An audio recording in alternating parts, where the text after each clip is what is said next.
All right, this is Selling Houston P.O.V. I'm Bernard, and I have Ebony Royal, Aisha Shelton, and a special guest, Nicole Handy. and this is the Red Cup edition. Yes. Clink, clink, clink, clink, clink, clink. What Aisha has no red cup. Featured Aisha. Well, this has always been Ebony and I's thing. When we did our Yes, lives, we always had to have libation. all the time. That was mandatory. But you know what? That was me too. Like when I first started saying, okay, I'm gonna get out on the video gonna be my thing, I would literally be like, this is Nicole Handy. So that's it's the behind the scenes for me, just to see that. That is not the trick, but it would cut the edge off until I got comfortable doing it. Now I don't need anything. But I would just literally, like I said, I'd be like, gosh, I would never forget. Shout out to Matt Garland, MG the mortgage guy. He during COVID, he like had realtors from different cities on his podcast and or YouTube podcast / YouTube page. And I was like, and he, I hit him up. I was like, yo, you looking for Houston people? I'm a Houston realtor. I can talk about what you want, what you need, what's going on in the Houston market and all this. And so he was like, cool, I'm gonna call you, He kind of called me, did an interview. Matt, I'm not gonna lie to you. I fibbed a little bit of my credentials. I'm dead. I'm deceased at this moment. I'm not gonna lie. I fibbed a little bit of my credentials, but if you know me. You manifested. Okay. If you know me, you know that I might fib a little bit in the beginning, but trust me, by the time I hit the stage. That's facts. It's going to be on, it's right? Facts. And I'm going to have it all together, all ran down, this and that. And by the time I got on that podcast, I had me a couple of shots before. By the time I got on that podcast, baby, I ran down all the down payment assistance Texas has to offer, everything, all the programs. And they were like, But I said that to say this. Don't be afraid to get in front of the camera. Right? Don't be afraid to show your expertise. Don't be afraid to tell people what you know, because me taking those 2 shots before I hop my butt hole in front of that camera got me my largest sale to date. Oh. I like it. You know what I'm saying? Got me my largest You're sale about to overcome that sale. Ooh. Oh, hey, this year.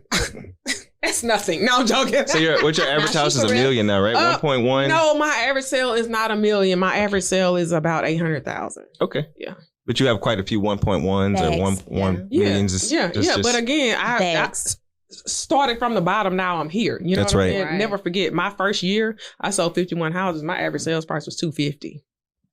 What that said now? Ain't no more 250. Ain't no more 250. Yeah. I'm guessing, but it was definitely under 300,000. Yeah. Hands down. So I mean, shout out to I still have no problem selling $300,000 house. Mm-hmm. But my priorities have changed. My priorities have gone to growing Brayton Real Estate Group, investing in Brayton Real Estate Group. So growing my team. A lot of the leads that come in, they are dispersed to the team. So priorities have changed, but hey, nothing is beneath me now. Okay. Right. And that's what we love about Nikki Handy. That's right. She keeps it all the way real, all the time. I do. Thank you. And she just told us she takes shots. Y'all ain't even know Nicole drank, did you? And she gave a whole visual of it, like. Okay. That was a visual. I was like, wait a second. The difference. And here's the difference. There's so many people that's scared to put themselves out there.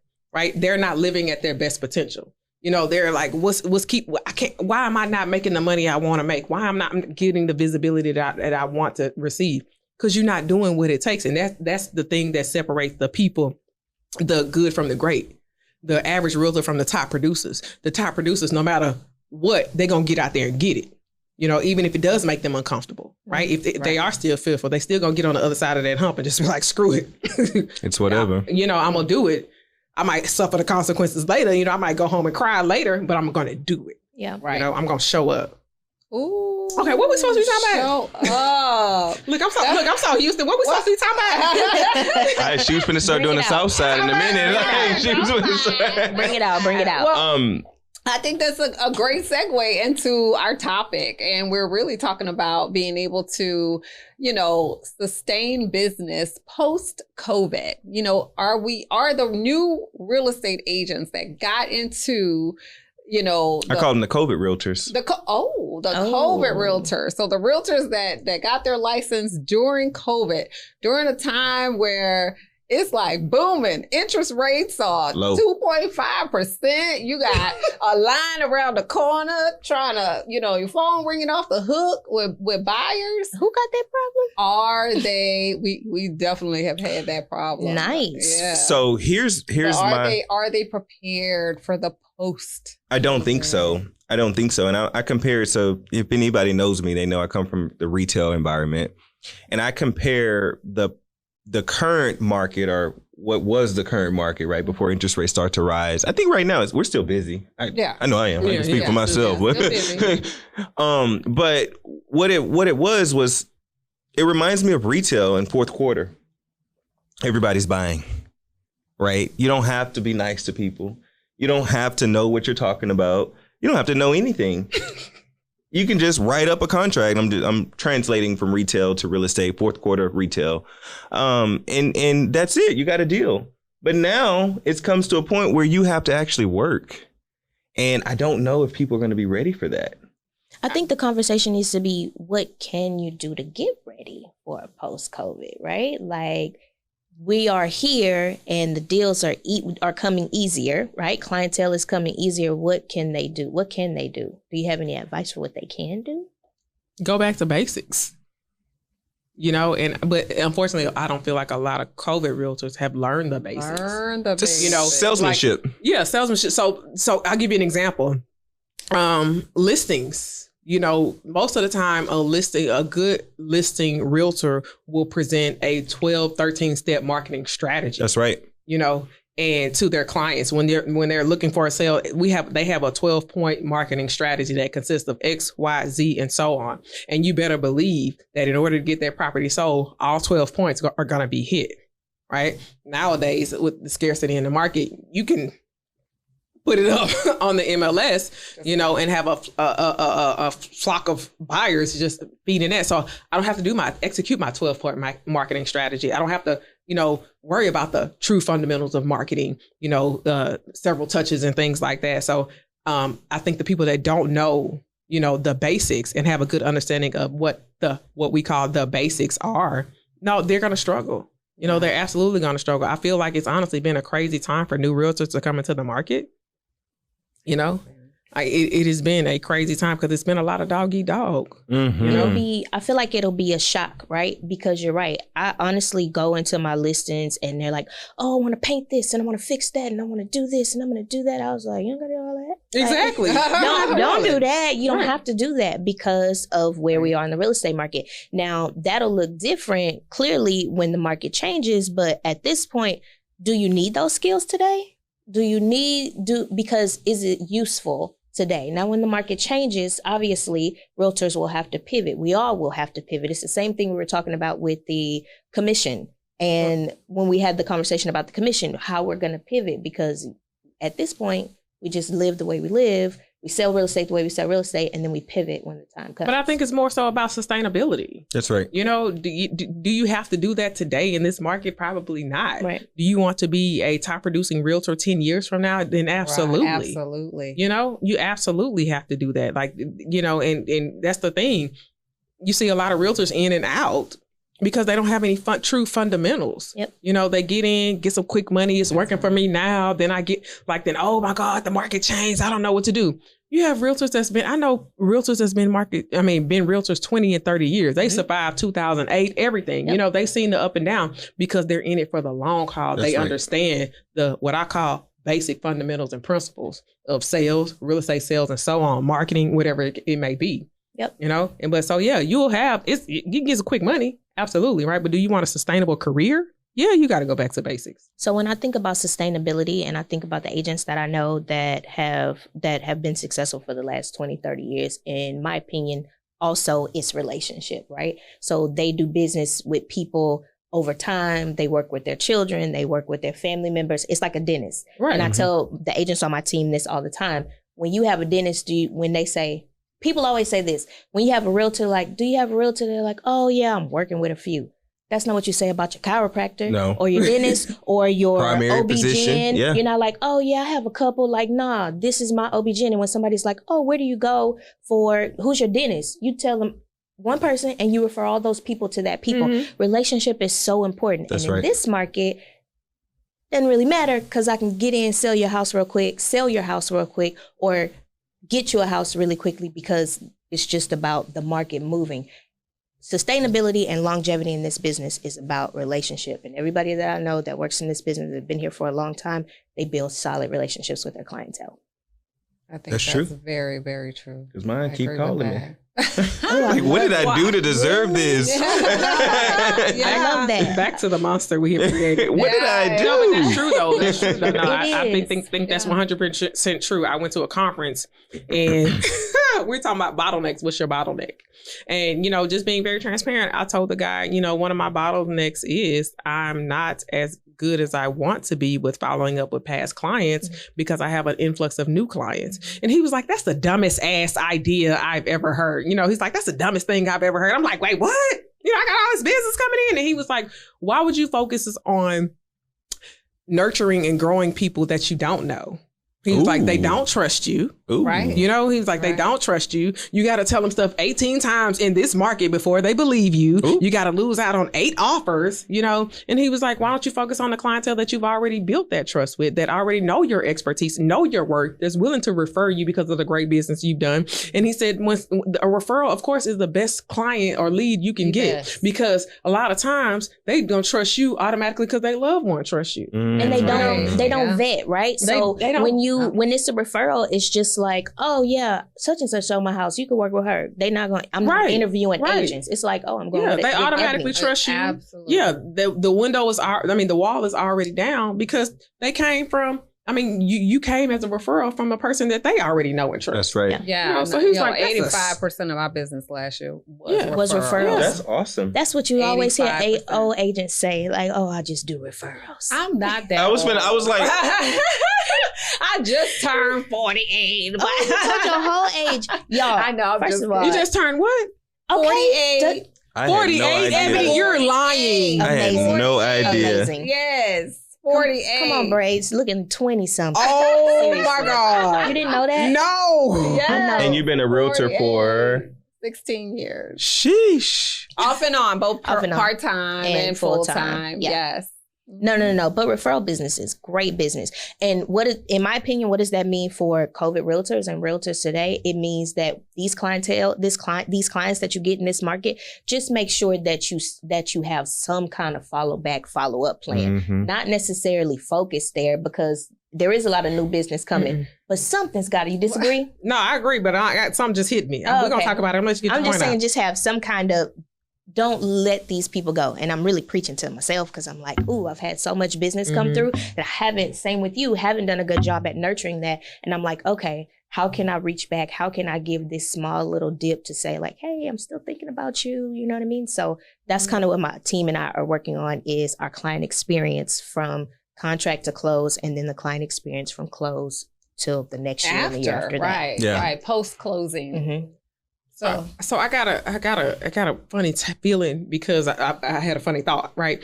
But I feel like COVID too has taken that aspect of intentionality away, Ooh. right? Because we're like, don't be around each other, you know. Use virtual for everything, you know. We on the team, we're big at contact and things like that, and so we look at stuff like, did you text them or did you call them? There's a difference. It is. Right. You know what I'm saying? Right. You know, there's a difference. And, depending on who you're working with, or how you're nurturing the lead or how they want to be contacted, That's right. everybody don't want a text message. That's right. Everybody doesn't want a virtual buyer consultation. Yeah, everybody That's wants right. a virtual buyer consultation. Some people want to be face-to-face and rub shoulders, That's right. We've lost the aspect of, hey, let's go for coffee. Let me take you to lunch. That's Let's right. sit and break bread together. That's right. Yeah. You know? And I love a good meal, break bread.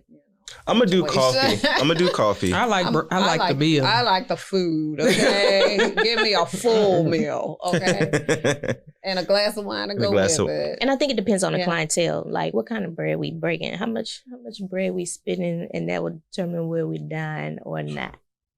I mean, honestly, not saying we going to Chick-fil-A. I'm just saying, like, for my client, like I have a client that is an executive. I like that executive type of food. We should have some executive type food. we should have some executive type food. But not every client is But what's executive. executive type food? Yeah. You know, what is executive You're talking type like food? steakhouse and, just fine dining. Are you talking? Yes. Like I'm creating an experience and an ambiance. And let's be clear, everybody can have the steaks for if we're having a first meeting or I'm nurturing the relationship. You keeping it for real, right? Well, now. okay, so You no. keeping So it what real. you? No. So basically, is it their net worth or their referral?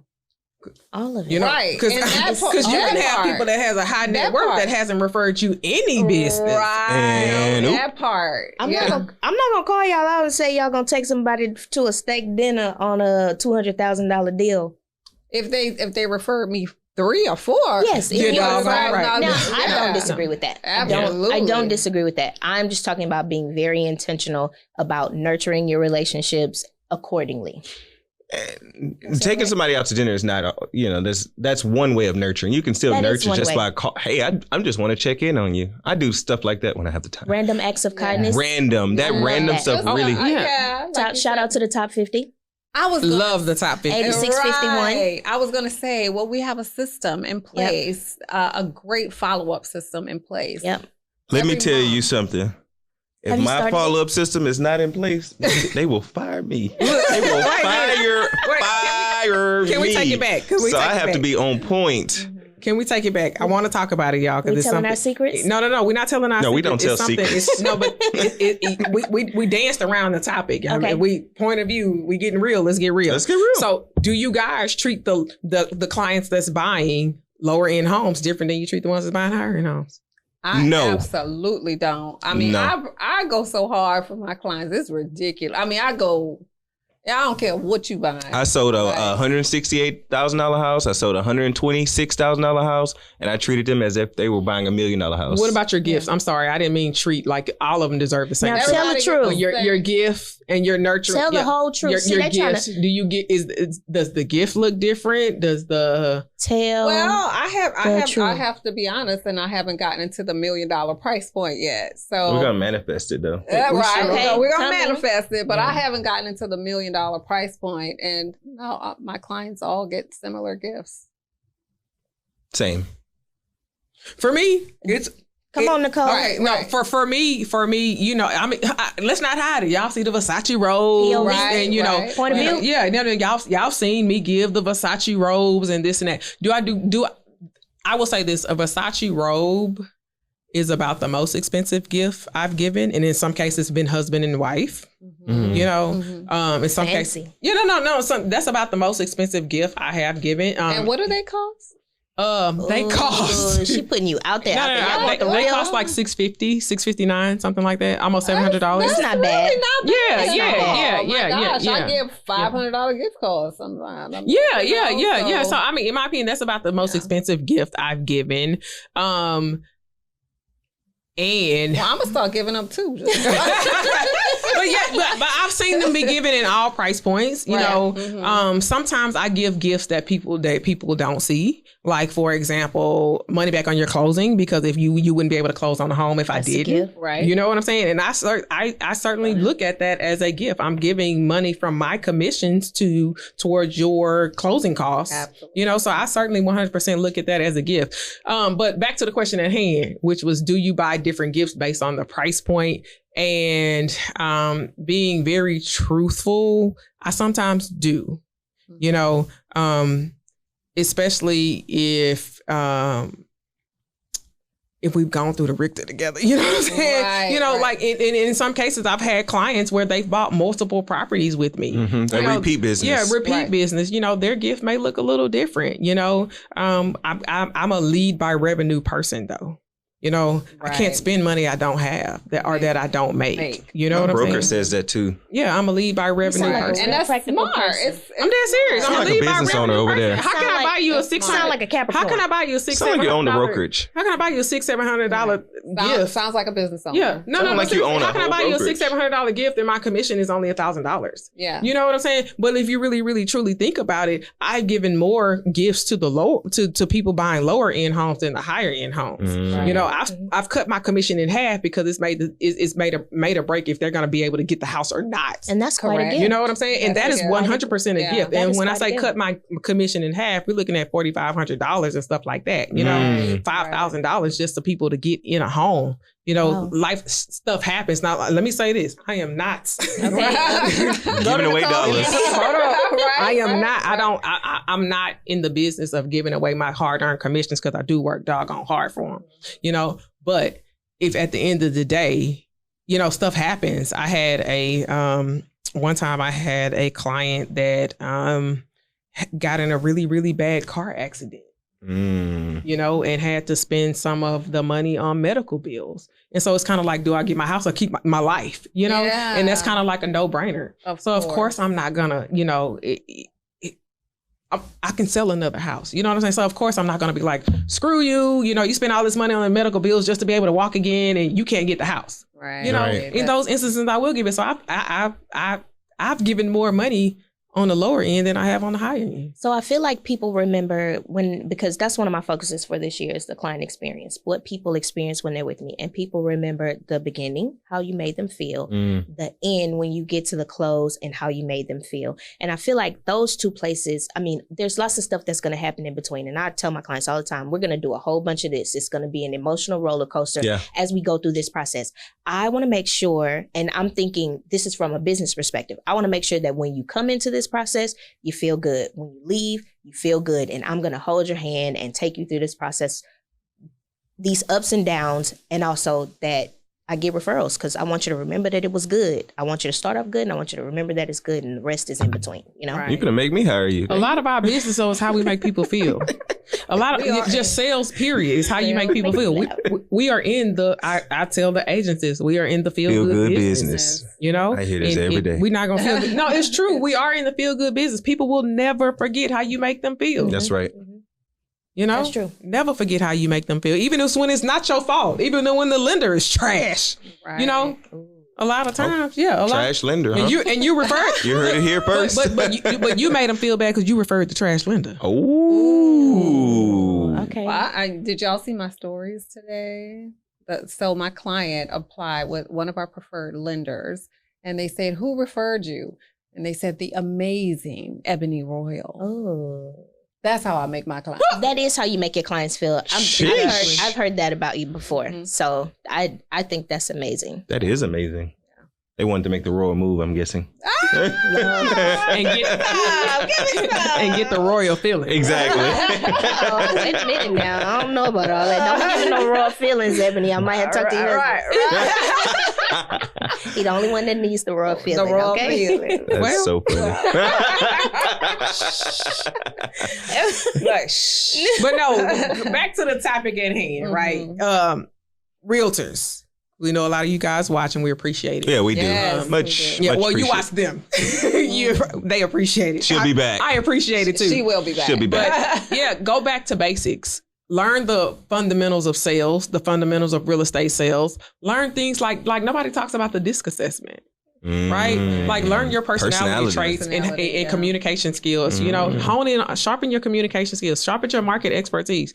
I always tell all the realtors, pretty photos do not sell homes. Value sells homes. Right? So let me give you an example. So when you have a realtor over here that's saying, look at this pretty house. Isn't it nice? 3-bedroom, 2-bathroom, 2-car garage, and so on. I'm saying, look at this house. I have lenders that can get you so much in closing costs, right? The appreciation rate over here is much higher compared to those homes. The tax rate is much lower. You're going to save on your mortgage payment. And this one doesn't have HOA. And this one doesn't have HOA. That's right. Right. So nobody cares about the pretty house. It's the value that they can get from it. Oh, and did I say, because of this area, they have lenders offering 100% financing. Now you ain't got to pay your down payment. Ooh. That's what Nicole does. Leading with value. Always. Well, and she teaches the team to do that. I mean, the numbers show we have receipts. we have receipts from pretty photos don't sell homes. We got receipts. So 40,000. I think it's like up to 42,000 licensed realtors in Houston, not Texas, Houston. It's probably more than that now. Yeah. That was like 2 years ago. One on every block. Seriously, one on every block and every corner. Like a church. You know, what's going to make them go to you versus you? That's right. Right? And at the end of the day, it's going to whoever can get that heartburn and whoever can feel that void. Yes. You know, and they all have, let me tell you, we all have, regardless of the price point, trust me, there's some type of burning void that can make or break the situation. I have yet. So this is a question that I ask in all of my interviews.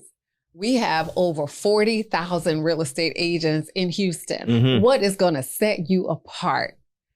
I always look for that answer. My value? About I'm going to be able to bring value, but it's always don't get it the all a same. lot. I love people. Oh, Because I love people. people need you to I want show to them help something. people. Come I on, wanna stop help playing. You want the people. money. Y'all see all these realtors living a high life and all of that stuff, and you want that. Like, Every now and then I get a little honesty about that. yeah, I want the money. I want to bag. change my life. Yeah, you know, every I now want and to then change it's my like, life. wow. Real estate has changed a lot of people's lives. Mm-hmm. Has it changed your life? You're gonna put me on the spot? Yes. It's changed my life. Yeah, absolutely. You know? Right. You It know, hasn't yeah. changed my life yet. It has. What? I don't think you realize it has. A little bit. You work. Do you have a set schedule every day? I've been here before. Oh, yeah. I've been here Coming. before. We're claiming it. Life Claim changing. it. Yeah, I want Life-changing things will I'm happen not this quite year. life changing yet, but yeah. Says the person that put what 4 or 5 houses under contract thus far this month. We're only on the 7th. I mean, we only on April the 7th. 7th. I don't know. Beautiful. I don't Beautiful. No, that's amazing. Yeah, that's amazing. Yeah. No, but so post-COVID, you have fun now. Run up the bag today. Don't run up the bag.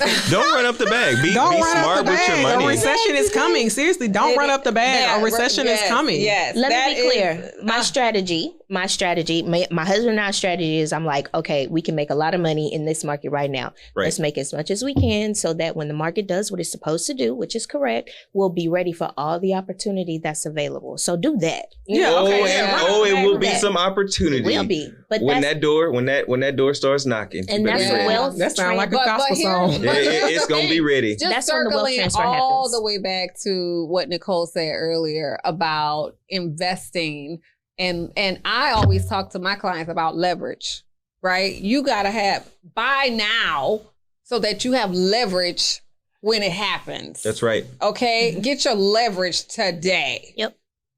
agreed. And just get your leverage stuff in order. Today.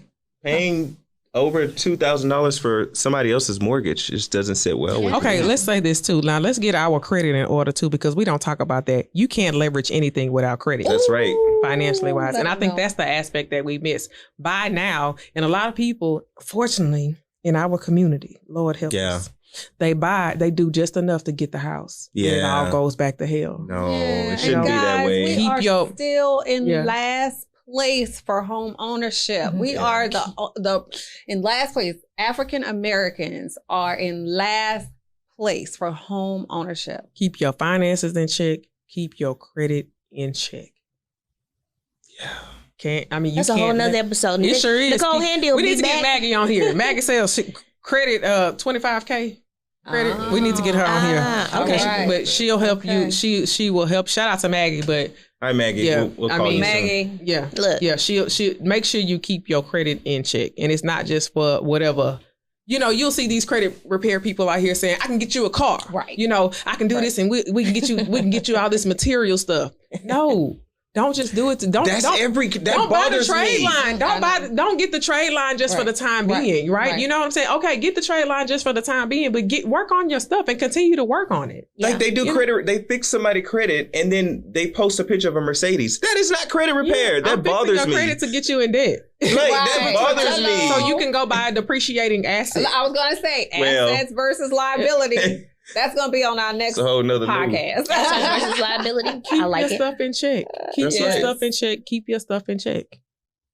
More conversations. So that you More. exactly. So that you have more leverage later down the line when the market corrects, and it's time for you to take advantage. Or, Leverage. or you That's the can be name of prepared to buy that forever home with your rental properties. You can sell them. That's what I mean. And that's your down leverage. payment. That's Yeah. all leverage. No, they don't know it though. Yeah, that's true. Or even stuff like bridge loans. You know, say you have a couple of rental properties, or refinance them all into one. That's right. Cash out. You know, use all the equity cash out. Buy your forever home. you know? Goals. But I'm just saying, like, we got to have the credit. And I think that's the part that we miss too. We focus so much on the investment, Your credit is a long-term investment. That's right. Yes. And I'm done. All right. All right. Wrap us up. Well, that's Selling Houston P.O.V. Talk to y'all later. Next time. Next time.